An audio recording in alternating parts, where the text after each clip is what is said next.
Before it was a logistics giant, before the stock market, before the merch and the documentaries, it was just one man, one truck, and a paint job no one could forget. Eddie Stobart wasn't born to be a trucking empire. He built it mile by mile, but somewhere between the country roads and the corporate boardrooms, the name started slipping. This is the story of how Britain's most beloved Lorry brand went from the heart of the highway to almost vanishing off it. It started in the 60s. Eddie Stobart, the man, wasn't a mogul or a billionaire.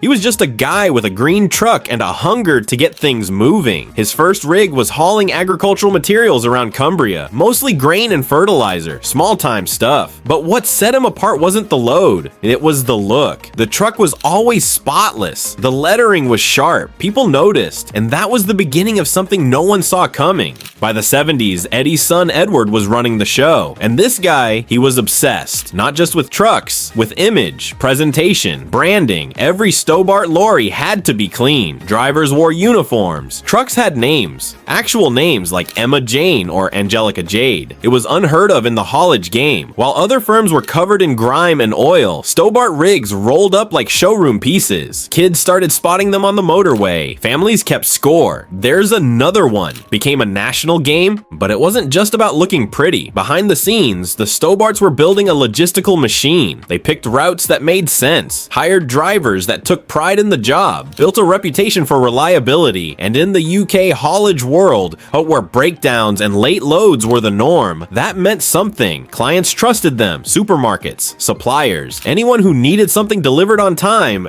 every time. By the 90s, Eddie Stobart trucks were everywhere. Super clean Scania and Volvo rigs with that iconic green, white, and red. You couldn't miss them, and the public, they loved it. The company had its own fan club. People would send letters asking for photos. Some would visit the depots just to see the trucks get washed. It was the kind of brand loyalty you usually only saw with football clubs, not haulage firms. And then came the merch. T-shirts, die-cast models, calendars. The company leaned into it. They released VHS tapes showing behind the scenes at the depots. The drivers became mini celebrities. There was even a CB radio fan culture that treated Stobart rigs like royalty. They weren't just delivering goods anymore. They were delivering nostalgia, identity, a bit of British pride, one clean lorry at a time. But while the public saw the polish, the inside was shifting. In 2004, Edward Stobart sold the business. It was time. The brand was still powerful, but it had outgrown its family roots. A new ownership group took over, led by William Stobart and Andrew Tinkler, and with it came the beginning of something bigger and riskier. The company started expanding into rail freight warehousing, biomass. It became Eddie Stobart Logistics, a full-blown logistics empire. The trucks were still rolling, but now the money was in infrastructure, operations, big contracts. At first, it worked. The company was listed on the stock market. Investors came pouring in. Profits went up, but the soul, that slowly started peeling away. Trucks still had names, sure. Drivers still wore the uniforms, but it was different. Less passion, more spreadsheets. The fans noticed. The drivers noticed. And by the mid-2010s, things started wobbling. The company was taking on more than it could handle. Too many sectors, too many shifts in leadership. The logistics arm was sold, restructured, bought back, spun off again. It was hard to keep track. Meanwhile, smaller haulage firms were catching up. Faster tech, lower overhead, newer rigs. Eddie Stobart's army of clean, uniformed drivers couldn't compete with leaner operations using advanced tracking and AI route mapping. Behind the curtain, the cracks deepened. Financial troubles surfaced. In 2019, the company's shares were suspended after a major accounting error. Then came the headlines: emergency bailouts, leadership shakeups, lawsuits. It was chaos. For a while, it looked like the whole empire might vanish. And for the people who grew up loving those trucks, it felt personal. It wasn't just another business stumbling. It was Eddie Stobart, the name on the side of the lorry you'd wave to as a kid, the brand you collected on model shelves, the company that somehow made trucking feel magical. The thing about legacy brands, they never really die. Even after Eddie Stobart Logistics hit the wall in 2019, the name still held power. People didn't stop spotting the trucks. The paint job still popped on the motorway, and despite the chaos behind closed doors, the name meant something to the public. That green and white lorry wasn't just a truck, it was Eddie Stobart, and to a lot of folks, that meant trust. After the financial collapse and shareholder panic, the company was in freefall, stocks suspended, executives walked out, panic in the press. But just before things totally crumbled, a buyout deal landed. The business was rescued by private equity, cash was injected, control was handed over to DBAY Advisors, a firm that basically came in with a fire extinguisher and a spreadsheet. Their goal? Strip it down, simplify, stabilize. The empire had gotten too big for its boots, and now it was time to get back to basics. But something had changed. The magic wasn't there anymore. The fan club was still active, but quieter. The drivers, many had left. The uniforms, not enforced like before. And the trucks, they still had names. But the sparkle, the pride, it was fading. Because when a brand built on personality gets turned into just another logistics machine, people feel it. It's like turning your favorite pub into a Tesco Express. The bones are there, but the soul's gone. Even with the new ownership, recovery was slow.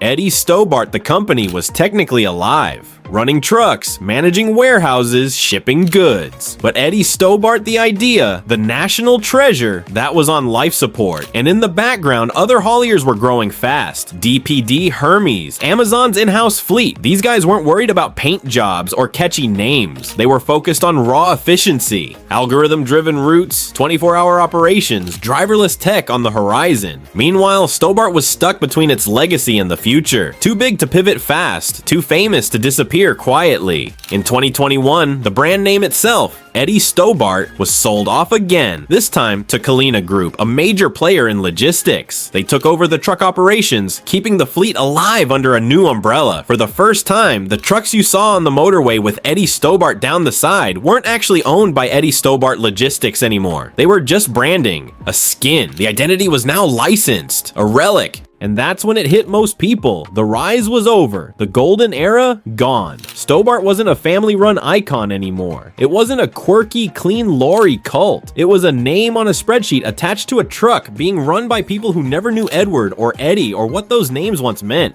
But even now, you can't count them out. Because Eddie Stobart didn't build its empire on engines and trailers alone. It built it on recognition. And in that space, it's still untouchable. You can rebrand all the fleets you want, but nobody's spotting XPO Logistics number 47 with a smile. Nobody's naming their favorite DAF Sarah Louise. The Stobart legacy still has fans, collectors, spotters, kids who still wave at the driver and get a honk in return. That matters. And the nostalgia?